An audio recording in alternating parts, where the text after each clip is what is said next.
جمجمم شکست، مغزم هوا کشید تو، 4 تا بیمارستان گفتن چشمم باید تخلیه بشه، زنده بودنم شد 50-50. خدا فقط به گریه‌های پدر مادرم رحم کرد. چرا؟ چون یکی به رفیقمون چپ نگاه کرده بود. این که اون رفیق کجاست که اصلا ولش کن.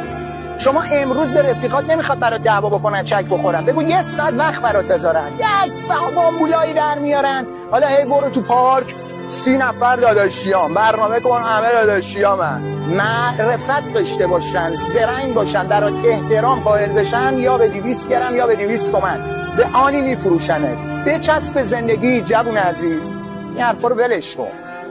4 بار که کونتو به دیوار دادگاه مالیدی، قاضی وثیقه میلیاردی برات نوشت، ننه بابات جلو هر بی سر و پای سر خم کردن و التماس تا برات رضایت بگیرن.